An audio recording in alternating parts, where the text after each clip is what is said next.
वसुदेवसुतं देवं कंसचाणूरमर्दनं देवकी परमानन्दं कृष्णं वन्दे जगद्गुरुं श्रीकृष्णं वन्दे जगद्गुरुं श्रीकृष्णं वन्दे जगद्गुरुं जय श्रीकृष्ण सर्वांना. मूकं करोति वाचालं पङ्गुं लङ्घयति गिरिं यत्कृपातमहं वन्दे परमानन्दमाधवम्. 13वा अध्याय चालू आहे आपला आणि 13वा अध्यायातलं 24वा श्लोक आपला पाहून झालेला की ज्याच्यात भगवंतानी ध्यानानी, सांख्ययोगानी आणि कर्मयोगानी पुढे जाऊन मला काही जे लोक आहेत ते ह्या 3 मार्गानेही मला प्राप्त करून घेतात असं भगवंतांनी सांगितलं. आणि 25वाही आपण पाहिलेला की जरी ज्ञानयोग, भक्तियोग, कर्मयोग या कशाची माहिती नसली आणि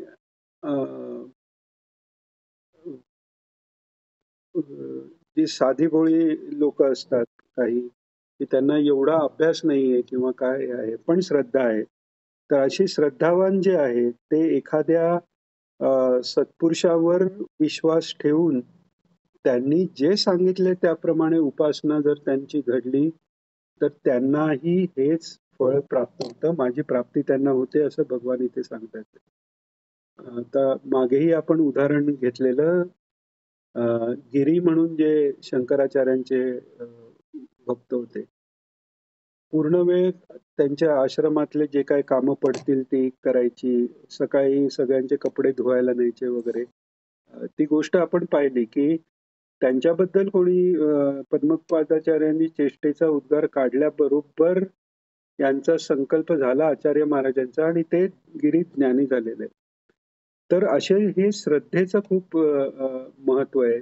17व्या अध्यायातही या श्रद्धेबाबत पुढे येणार आहे. अर्जुन जेव्हा विचारेल तेव्हा पुढे विचारणार आहे की हे शास्त्रविधी यशास्त्रविधी मृत्युज्य अशाने या त्या श्लोकाची सुरुवात आहे की शास्त्रविधीला सोडून पण जे श्रद्धेने काही अनुष्ठान करतात त्यांची गती काय होते. तर तेव्हा भगवंत श्रद्धेचे प्रकार सात्विक, राजस, तामस सांगतात आणि सात्विक श्रद्धा जर असेल, दृढ श्रद्धा असेल तर शास्त्राप्रमाणे न करताही त्यांना जसं जमेल तसं जे ते करतील त्यांनीही त्यांच्या बुद्धीची शुद्धी होईल, त्यांनीही त्यांच्या प्रारब्धाची किंवा क्रियमाण कर्माचा नाश होऊन किंवा कमी होऊन मग त्यांना कोणीतरी मार्गदर्शन करता सद्गुरू सापडतो आणि त्याच्या मार्गदर्शनाने ते पुढे जाऊ शकतात. हे पुढे तो रेफरन्स येणारच आहे आपल्याला. तर तेच सांगतायत. आता 25मध्ये भगवंतांनी सांगितलं की अशा ज्ञानी माणसाचं ऐकून करणारे सुद्धा संसार सागर, मृत्यूरूप संसार सागर तरून जातात. आता 26वा श्लोक. आता क्षेत्र आणि क्षेत्रज्ञ यांच्या म्हणजे जे काही स्थावर जंगम निर्माण झालेला आहे त्याच्यात क्षेत्र आणि क्षेत्रज्ञ यांचा जो भासमान संयोग आहे, क्षेत्रज्ञावर क्षेत्राचा जो अध्यास आहे त्यांनी जो क्रिएट झालेला भास आहे तेच जग असल्यामुळे त्यातल्या सगळ्या गोष्टी ही या दोघांच्या संबंधानेच तयार होतात हे भगवान आता सांगतात. 26वा श्लोक. यावत् संजायते किंचित् सत्त्वं स्थावर जंगमम् क्षेत्र क्षेत्रज्ञ संयोगात् तद्विद्धि भरतर्षभ.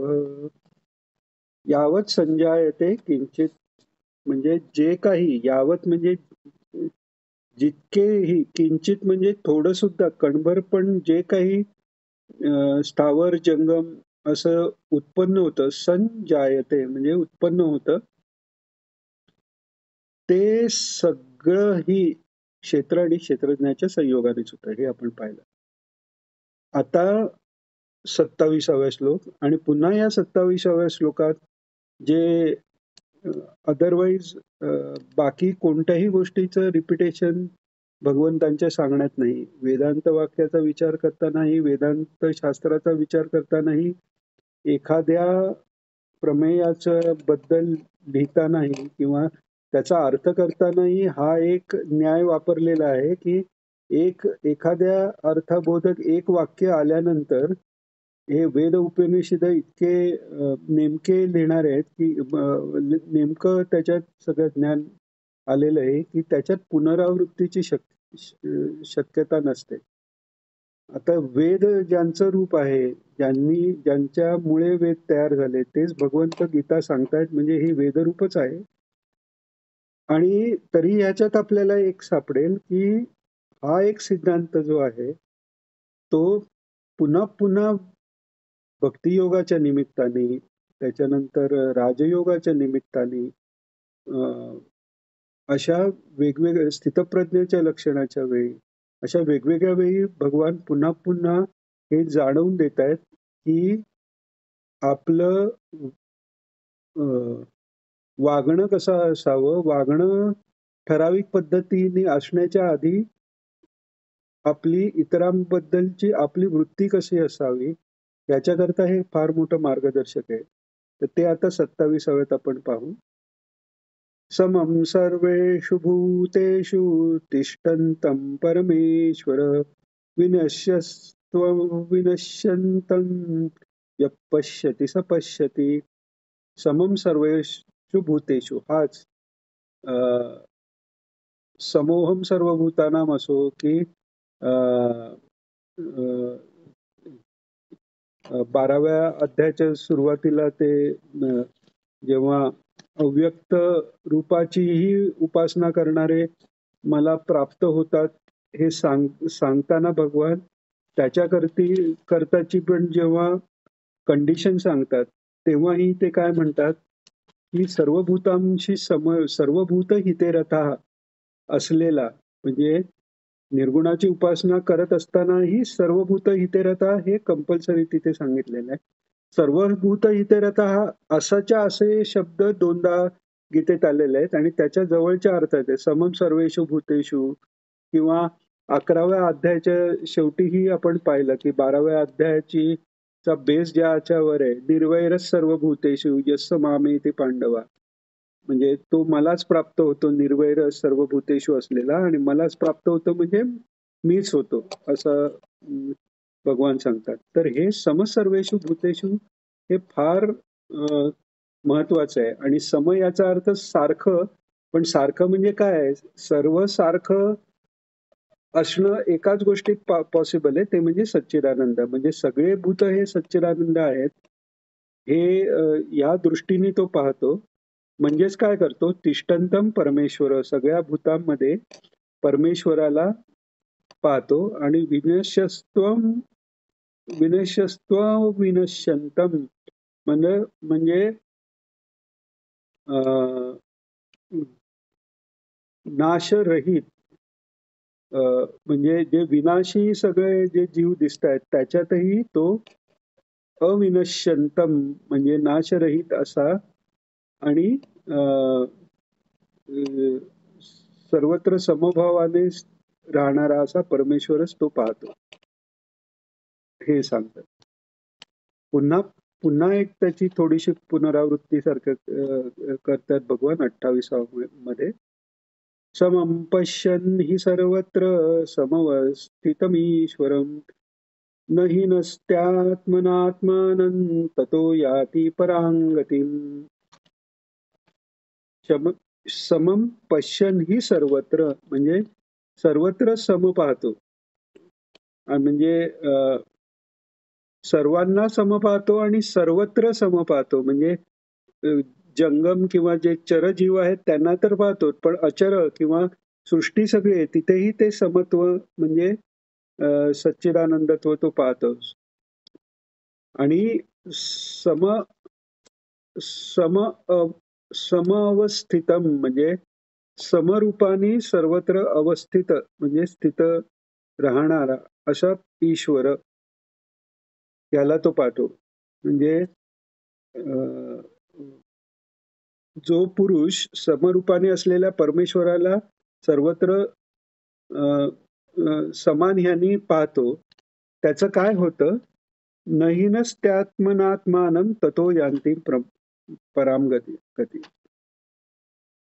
अ, न हिनस्ती म्हणजे हीन करत नाही. हीन म्हणजे अ, आपण हीन याचा अर्थ निकृष्ट पाहतो. पण ही म्हणजे हीन म्हणजे अ, त्यातल्या अ, अ, त्याचा इथे कमी यानी म्हणजे क्वांटममध्ये कमी किंवा क्वालिटीमध्ये कमी या दोन्ही यानी हिनस्ती म्हणजे तो कमीपणा आणत नाही असं म्हणता येईल. काही ठिकाणी अर्थ नष्ट करत नाही असा अ, अ, म्हणतो किंवा नष्ट होत नाही असा बघतो. म्हणजे प्राणी किंवा मनुष्य जर मेले तरी आत्मा कायम आहे ही त्याची बुद्धी असते असाही होतो. आणि न न हिनस्ती म्हणजे त्याला कमीपणा येऊन देत नाही कारण सर्वत्र ईश्वरच तो अ, पाहतो आणि अशा ह्यांनी हिनस्तीचा दुसरा अर्थ आपला नाश करून घेत नाही म्हणजे चुकीची वृत्ती ठेवून आपला नाश म्हणजे अधोगती करून घेत नाही असाही त्याचा अर्थ होतो आणि म्हणून तो परमगतीला प्राप्त होतो असं सांगतात भगवान. आता म, अ, एक तर सर्वत्र परमात्म्याला पाहतो पण तो सर्वत्र परमात्मा जो आहे त्याच्या रूपाच्या ज्ञानासकट तो पाहतो हे महत्वाचं आहे.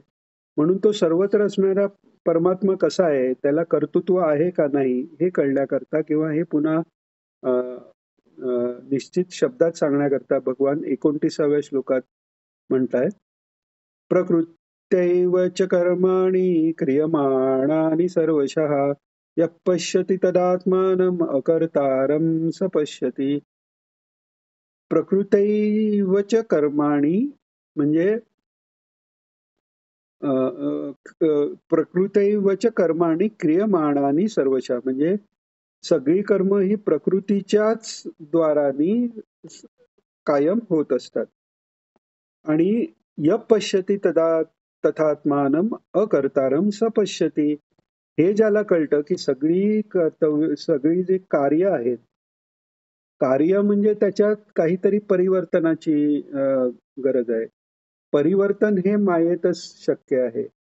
त्यामुळे परिवर्तन करणारी ही प्रकृती होणारं परिवर्तन पण मायेतच आहे कारण सच्चिदानंद हा अलिप्त निष्क्रिय निर्गुण निराकार असा तो परमात्मा आहे. त्याला या मायेच्या भासानी त्याच्यात काही कमी होत नाही, जास्त होत नाही.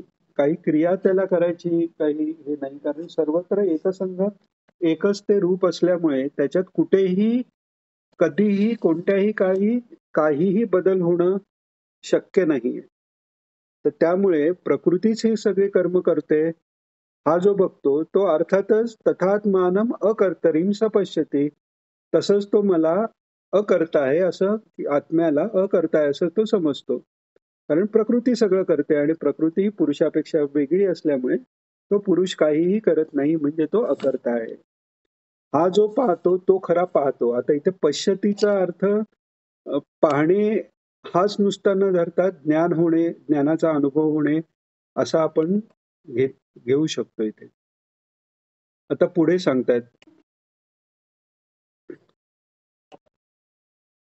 म्हणजे तो अकर्ता असला तरी उत्पन्न विश्वाची उत्पत्ती मानताना त्याच्यानंच मानावी लागते. त्याच्यासाठी आपण उदाहरणंही दिली. समजा पडद्यावर पिक्चर प्रोजेक्ट करतोय प्रोजेक्टरचा दिवा, पण ती फिल्म फिरते त्यांनी पडद्यावर वेगवेगळी दृश्य उत्पन्न होतात. त्याचा त्या दिव्याशी संबंध नाही. पण त्या दिव्याच्या आधारानेच ते दिसतं. तसं हे जगाचा भास हा परब्रह्म तत्वावरच झालेला आहे म्हणून त्याच्यापासून झालेला आहे असं हे म्हणतात. तर आता भगवान सांगतात यदा भूत पृथक भावम एकस्तम अनुपश्यती तत एव च विस्तारम ब्रह्म संपद्यते तथा. यदा म्हणजे ज्या क्षणी जेव्हा हा पुरुष भूतांचे भूत भूत पृथक भाव पृथक म्हणजे वेगवेगळे भाव वेगवेगळे भाव सगळे जरी भूतांचे दिसले तरी ते एकाच परमात्म्यातच आहे हे पाहतो. म्हणजे असं आपण धरून चालू की एखाद्याला समजा काचेच्या बाहुल्यांचा सगळ्या एक सेट बनवलेला आहे. त्याच्यात काही म्हणजे राजाची बाहुली आहे, त्याच्यात घोडा आहे, सगळं आहे. पण सगळं काचेचं बनलेलं आहे. तर हे अमुक कोण आहे म्हटल्यावर आपण राजा म्हणू, पण तो काचेचा बनलेला आहे हा भाव आपला जात नाही. तसं हा जो भक्त आहे किंवा महात्मा आहे, त्याला वेगवेगळे भिन्नत्व प्रत्येक जीवाचं जरी दिसलं तरी त्याच्या आत सर्वव्यापी विस्तारलेलं असं हे ब्रह्मच आहे हे त्याला कळतं. आणि आणि त्या ब्रह्मातच, परब्रह्मामध्येच ते एकस्थ, त्या एकातच ते स्थित आहे. म्हणजे त्याच्या आधाराने ते राहतंय आणि त्याच्या द्वारानेच हा सगळा विस्तार झालेला आहे असा जो पाहतो तो त्याच तदा म्हणजे जेव्हा पाहतो, ज्यावेळी तो पाहतो, तदा म्हणजे त्याच वेळी, म्हणजे तेव्हा लगेच त्या क्षणी तो ब्रह्मप्राप्ती त्याला होते, ब्रह्माला प्राप्त करून घेतो. आता पुढे सांगतात 31 वेळी. आता एकीकडे तर सांगितलं की सगळा जीव हे त्याच्या आधारानेच हा सगळा विस्तार झालेला आहे, पण तरी तो अलिप्त कसा आहे हे सांगतायत 31व्या. अनादित्वान् निर्गुणत्वात् परमात्मायमव्ययः शरीरस्थोऽपि कौन्तेय न करोति न लिप्यते. अनादित्वात् निर्गुणत्वात म्हणजे अनादित्व त्याचं आहे त्याच्यामुळे, आणि निर्गुणत्वामुळे, त्याच्या निर्गुण असल्यामुळे अयम अव्यय परमात्मा असा हा अयम म्हणजे हा अव्यय, ज्याच्यात व्यय नाही, म्हणजे कमी जास्त होण्याची शक्यता नाही, कमी काही होऊ शकत नाही, सर्वत्र एकसारखाच असणारा, त्यामुळे तो अविनाशीही आहे. तर असा तो अनादी आणि निर्गुण असल्यामुळे जरी तो शरीरात राहिला किंवा हृद्देशे तिष्ठतो अर्जुन म्हटलं तर हृद्देशी जीवाच्या राहून त्याचा अभिमान घेतल्यासारखा भासतो. अभिमान खरं बुद्धी आणि मन घेते, जे प्रकृतीचे कार्य आहे. तर त्यामुळे असा तो शरीरात राहत असलेला असून सुद्धा तो काही करत नाही, कारण तो त्याचं शरीरात राहणं हे सुद्धा एका प्रकारचा अध्यास आहे ना. कारण आकाश सर्वत्र आहे, देहाच्या आत आकाश आहे, देहाच्या बाहेर आकाश आहे.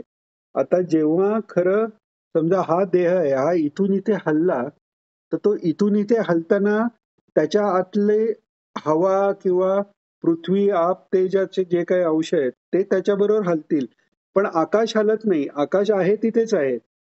म्हणजे त्याच्या आतलं जे आकाश आहे ते आता इथलं आकाश त्यांनी इथे आणलं असा आकाशात व्यवहार होत नाही. तसा सच्चिदानंद ब्रह्म आत बाहेर आहेच. तो माणूस मागे पुढे गेल्यानंतर त्याच्यातला ठराविक भाग त्या सच्चिदानंदातला इकडून तिकडे गेला असा व्यवहार होऊ शकत नाही. त्या दृष्टीने तो सर्वव्यापी आहे, त्यामुळे तो आत बाहेर असल्यामुळे त्याच्या आत आहे असाही व्यवहार खरं तर करता येत नाही. तो अध्यासामुळे फक्त कळण्यासाठी आणि त्या अवस्थेपासून बाहेर जाण्याच्या मार्गाचं डेफिनेशन करण्यासाठी म्हणून तो धरावा लागतो. आणि त्यामुळे हा असा परमात्मा जो आहे तो न करोती न लिप्यते, तो काहीही करत नाही आणि कशाबद्दलही त्याला आसक्ती किंवा लेप काहीही नाही, लिप्त होत नाही. आता हे कसं, त्याच्यासाठी उदाहरण देतात. लकीली आपण तेच उदाहरण आधी घेतलं आकाशाचं. 32व्या श्लोकात भगवान सांगतायत, यथा सर्वगतं सौक्ष्म्यादाकाशं नोपलिप्यते सर्वत्रावस्थितो देहे तथात्मा नोपलिप्यते. यथा सर्वगतं सौक्ष्म्यात आकाशम नोपलिप्यते, म्हणजे सर्वगतम, सर्वव्यापी, सर्वत्र ज्याची गतम म्हणजे गती अशा याने नाही, पोहोच आपण म्हणतो मराठीत तसं, तसं सर्वीकडे त्याची पोहोच म्हणजे सर्वत्र सर्वव्यापी असलेलं आकाश हे सूक्ष्म असल्याने सौक्ष्म्यात म्हणजे सूक्ष्म असल्यामुळे ते कशात लिप्त होत नाही. धुमधार पाऊस पडला. दत्त महाराज त्यांच्या प्रवचनात हे उदाहरण देतात, की धुमधार पाऊस पडला, की नंतर आपण म्हणतो का, "थांबा आता जरा आकाश वाळून दे आणि मग आपण बाहेर पडू." नाही, कारण आकाश हे ओलं होतच नाही. जी काही आपल्याला बाहेर गेल्यावर जी आर्द्रता जाणवते ती त्या वायू तत्वात आहे. त्या हवेत ह्युमिडिटी असते. आकाशाला कशाचाही काही संबंध नाही. तर तसं सर्वगत जाणारं सूक्ष्म आकाश कशातही लिप्त होत नाही. तसंच सर्वत्र सर्वत्रावस्थितो म्हणजे सर्वत्र अवस्थित असलेले अ, असे हे निर्गुण निराकार परब्रह्म तत्व आत्मा जो आहे, तोही देहात लिप्त होत नाही. म्हणजे आत्तापर्यंतच्या अध्यायात आपण बघितला आत्मा याचा अर्थ आपण जीवात्मा अशा ह्याने घेतो. आता क्षेत्रज्ञ विवेक झाल्यामुळे त्या जीवात्म्यातले बुद्धी, मन, इंद्रिय हे आत्म्याच्या आत येत नाहीत. ते प्रकृतीच्या आत येतात. त्यामुळे ते आत्म्यापेक्षा वेगळे आहेत हे कळल्यानंतर आता आत्मा हा शब्द हा केवल आणि केवल आत्मतत्वासाठी इथे भगवान आता वापरतायत. तर तसा हा आत्मा निर्गुण असल्यामुळे देहाशी लिप्त होत नाही. त्यामुळे देहासंबंधित जे काही गुण आहेत, इदम म्हणजे मम मी आणि मम, अहंता आणि ममता हे दोन्ही गेलं त्याचं. आता पुन्हा अजून एक उदाहरण देत आहेत. मागेही आपण घेतलेलं ते श्री सूर्यनारायणाचं 33व्या श्लोकात सांगतात भगवान, यथा प्रकाशयतेकः कृष्णल्लोकमिमं रविः क्षेत्रं क्षेत्री तथा कृष्णं प्रकाशयति भारत. हा. आता भारत म्हणजे अर्जुनाला आता पुन्हा भारत अशा यांनी हाक मारतात भगवान.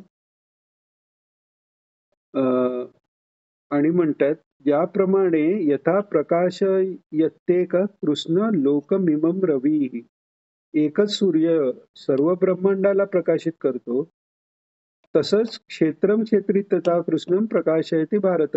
तसा जो क्षेत्री किंवा क्षेत्रज्ञ जो आहे तो सगळं क्षेत्राला प्रकाशित करतो, म्हणजे सर्व विश्वाला प्रकाशित करतो. आत्मा हा सर्व विश्वाला प्रकाशित करतो. कारण प्रत्येक जीवामध्ये वेगवेगळा आत्मा हे जीवात्म्याचं वर्णन आहे. पण शुद्ध आत्मतत्व अशा ह्यानी जेव्हा आपण आत्मा शब्द वापरतो तेव्हा ते एकच तत्व आहे. एकमेव अद्वितीय असं सांगतात वेद. तर ते सच्चिदानंद तत्व आहे. ते या सगळ्या क्षेत्राला प्रकाशित करतं. आणि आपण मागेही हे उदाहरण घेतलं की सूर्य उगवल्यानंतर त्याच्या प्रकाशाचं साह्य घेऊन वनस्पती अन्न निर्मिती करतात. त्याच्या वनस्पतीवर प्राणी राहतात. प्राण्यावर अजून काही प्राणी राहतात किंवा वनस्पती प्लस प्राणी अशा दोन्ही याच्यावर काही जगतात. म्हणजे पूर्ण म्हणजे अन्न हे सूर्यामुळे तयार होतंय. सूर्याच्या प्रकाशामुळे बाष्पीभवन होऊन ते बाष्प जे आहे ते आकाशात जाऊन तिथे ते घनीभूत होऊन ते अ, अ, अ, पर्जन्यात कन्वर्ट होतं. त्यांनी सगळी सृष्टीला पाणी मिळतं आणि धनधान्य किंवा वनस्पती वाढतात. म्हणजे अन्न आणि पाणी हे सगळं त्या सूर्यामध्ये सूर्याच्या केवळ अस्तित्वामुळे होतंय. तर सूर्यनारायण जे आहेत ते आपलं भगवंतांनी दिलेलं काम करत ते उगवतात मावळतात. आता तोही एक अध्यासाचा भाग आहे. ज्ञानेश्वरीत पण ज्ञानेश्वर माऊलींनी सांगितलंय की सूर्य एका जागी स्थित असून पृथ्वीच्या फिरण्यामुळे तो फिरलेला भासतो. तसंच आत्मतत्व हे स्थिर असून ते मायेच्या सगळ्या बदलत्या गोष्टीमुळे ते आत्मतत्वात बदल भासतात. आपण ट्रेनमध्ये बसून चालत्या ट्रेनमध्ये बाहेर बघितलं तर झाडं जशी मागे पळताना वाटतात तसाच तो भाग आहे. तर असा तो सूर्य त्याच्या त्याच्या मार्गाने जाताना त्या सूर्याला अहंकारही नाही, कल्पनाही नाही, की त्याच्यामुळे जीवसृष्टी तयार होते आणि राहते. तसाच हा जो सच्चिदानंद रूप आत्मा जो आहे, तर त्याच्या प्रकाशाने सगळं चालतं, पण त्याचं त्याला काहीही लेप नसतो. आता 34व्या श्लोकात सांगतायत, क्षेत्र क्षेत्रज्ञयोरेवमंतरं ज्ञानचक्षुषा भूतप्रकृतिमोक्षै च ये विदुर्यान्ति ते परम. असा हा आता शेवटचा श्लोक झालेला आहे 34वा.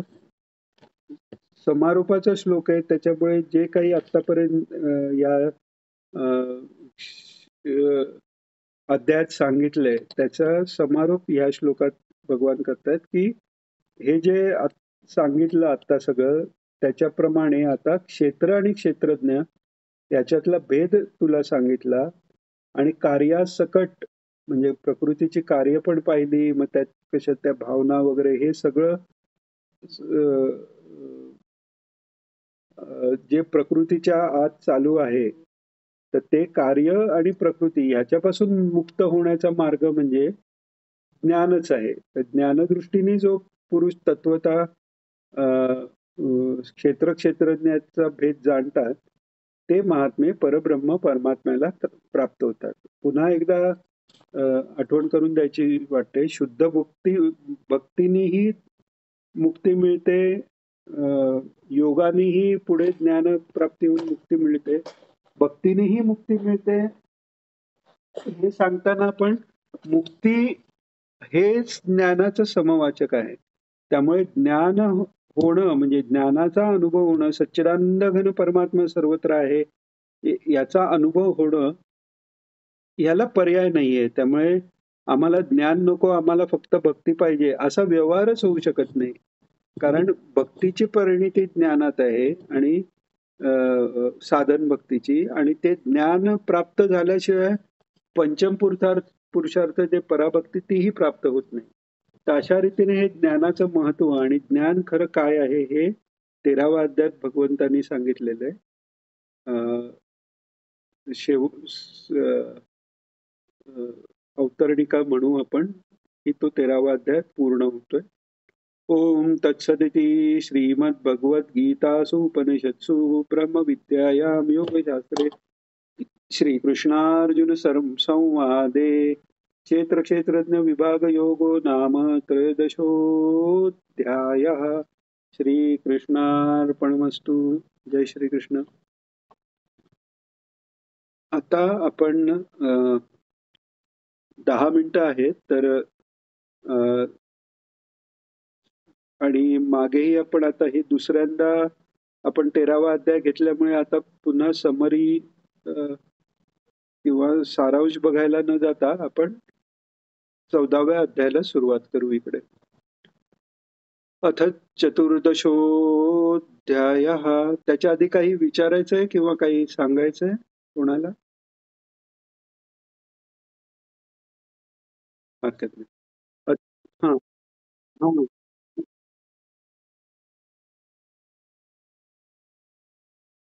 अच्छा. हा, कारण मी मोबाईलवरनं करतो ना, तर ते मेसेज दिसत नाही, ते लॅपटॉपवर केल्यावर दिसतात. एक मिनिट, हा मी बघतो मेसेज. एक मिनिट. हा, हा श्लोक व मागचा श्लोक रिपीट समजावून सांगा. Okay okay. कोणता? 27 आणि 28 का? 28 आणि 29. हरकत नाही, सांगतो. तर 28व्या श्लोकामध्ये भगवान काय सांगतायत, की समम. आता 27वा श्लोक पाहिला, तिथे पण भगवंतांनी काय सांगितलं, समम सर्वेषु भूतेषु, म्हणजे जो सर्व भूतांना च्या ठिकाणी सर्व भूत सम मानतो आणि सर्व भूतांच्या ठिकाणी समत्व. आता सम या शब्दाचा आपण अर्थ पाहिला, की त्रिगुणांची साम्यावस्था ही समस्थिती म्हणजे सच्चिदानंद. तर सगळ्या भूतांच्या ठिकाणी सच्चिदानंद रूपाने तिष्ठन्तम परमेश्वर, परमेश्वर राहतो. आणि वरकरणी जे विनाशी दिसतात, विनश्यस्त्वम अविनश्यतम, म्हणजे त्या विनाशी दिसणाऱ्या वरकरणी विनाशी दिसणाऱ्या जगात किंवा त्यातल्या जीवातही अविनाशी परमात्मा तत्व जो पाहतो तो खरा पाहतो. म्हणजेच त्याला खरं पाहणं इथे ज्ञानाचं निदर्शक आहे. म्हणजेच ज्ञानानुभव त्याला आहे, हे 27 सांगितलं. आणि मग आता काय म्हणतायत, अशा प्रकारे जो समम पश्यन्ही सर्वत्र, अशा प्रकारे सगळीकडे तो सम जो पाहतो आणि समअवस्थितम ईश्वरम, म्हणजे सर्वत्र ईश्वर नुसतं आहे नाही, नुसतं नाही तर समअवस्थितम, म्हणजे त्याच्या दृष्टीने एखादा खुनी किंवा ब्रह्मज्ञानी महात्मा हे पण सारखे झाले, असं तो समअवस्थितम ईश्वरम. म्हणजे आधी विभूती योगात आपण कसं पाहिलं की काही काही ठिकाणी ईश्वराचा प्रकाश जास्त आहे, ती ईश्वराची विभूती. पण या अवस्थेला पोचल्यावर सगळंच सारखं झालेलं आहे, म्हणून सम अवस्थितम ईश्वरम म्हणते. अशी ज्याची भावना होते तो स्वतःच्या आत्म्याला चा नाश करत नाही किंवा हीन ठरवत नाही, म्हणजे कमीपणा येऊन देत नाही ह्या त्याच्या विचारामुळे. कारण सर्वत्र सम न पाहता जो जो व्यवहार आहे तो बंधनात टाकणारा आहे. मी माझं, तू तुझं, त्यांनी मला हे केलं, यांनी मला ते केलं, हा व्यवहार हा आपल्याला आपल्या आत्मस्थितीपासून खाली आणणारा आणि जन्म मृत्यूच्या साखळ्यात बांधणारा असा आहे, त्या चक्रात गोवणारा असा आहे. तर सर्वत्र समभाव ठेवल्यावर त्या चक्रापासून मुक्तता झाली. तो जीवाला जो आत्मतत्वाला जीव म्हणून जो कमीपणा आलाय तो त्यातला निघून गेला. हे झालं 28व्या. आणि तो काय झालं की तो सतत ईश्वराचं अस्तित्व सर्वत्र दिसल्यामुळे तो ज्ञानानुभव प्राप्त होऊन परमगतीला प्राप्त करतो.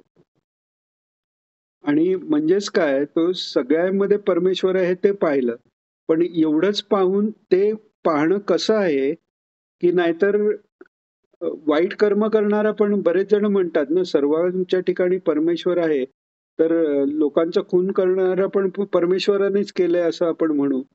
तर असा कोणाचं कन्फ्युजन होऊ नये म्हणून 29व्यात भगवंत काय म्हणतात, प्रकृत्यैवच कर्माणी क्रियमाणानी सर्वशा. क्रियमाणानी म्हणजे केलं जातं, सर्वशा म्हणजे सर्व काळी, सर्व काली, सर्व देशी जे काही कर्म होतं ते सगळं प्रकृतीद्वाराच होतं. त्यामुळे त्या सच्चिदानंद परमात्म्याला त्याचं कर्तृत्व येत नाही. हे ज्याला कळलं, यः पश्यति तथात्मानम अकर्तारम स पश्यति, ज्याला हे कळलं त्याला हेही कळतं की म्हणजे मी अकर्ता आहे. पुरुष जो आहे किंवा आत्मतत्व आहे ते अकर्ता आहे असं तो पाहतो. म्हणजे असं त्याला त्याचं ते ज्ञान होतं. आले लक्षात ताई? हॅलो. काय अजून काही शंका आहे? आणि मग त्याच्या संबंधानेच पुढे 30वं पण सांगितलं की प्रत्येक भूत, प्रत्येक व्यक्ती, प्राणी, हा प्रत्येक जीव वेगवेगळा आपल्याला भासत असतानाही त्याच्या आत एकच ते आत्मतत्व आहे. आणि सगळ्या त्या आत्मतत्वातूनच या सगळ्या भूतांचा म्हणजे जगाचा आणि त्यातल्या जीवाचा विस्तार आहे. हे त्याला कळून तो त्या ब्रह्माला प्राप्त करून येतो. त्याच्यासाठी आपण ते बघितलं. काचेचाच सगळा खेळ आहे, तर त्यात काचेचा राजा, काचेची राणी, काचेचाच घोडा. तर यातला हे काय आहे म्हटल्यावर आपण घोडा म्हणू, पण ते तो काचेचा आहे ही भावना आपल्याला तिकडे आहे. तर तेच जर म्हणजे ती भावना राहणं की सगळं काचेचंच आहे, तसं सगळंच सच्चिदानंद तत्व आहे आणि भासमान जे आकार आहेत त्यालाही नामरूप आहेत. म्हणून त्याचा निर्देश जरी त्यांनी त्या नामरूपाने केला तरी त्याची कायम ही भावना आहे की सर्वत्र ब्रह्मच आहे, असा याचा अर्थ. आलं लक्षात ताई? काही अजून विचारायचं आहे? चालेल, चालेल. आता आपण मग 14वा अध्याय आता पुढच्या वेळी घेऊ. पहिला फक्त श्लोक म्हणून प्रार्थना घेऊया आणि थांबूया. श्री भगवानुवाच परं भूय प्रवक्ष्यामि ज्ञानानाय ज्ञानमुत्तमम् यज्ञात्वा मुनयः सर्वे परां सिद्धिमितो गताः. आता हे पण खरं 13व्या अध्यायाच्या संदर्भानेच आहे, पण हा अर्थ पुढच्या वेळी बघू. योगेशं सच्चिदानन्दं वासुदेवं व्रजप्रियं धर्मसंस्थापकं वीरं कृष्णं वन्दे जगद्गुरुं. श्रीकृष्णं वन्दे जगद्गुरुं. श्रीकृष्णं वन्दे जगद्गुरुं. जय श्रीकृष्ण सर्वांना.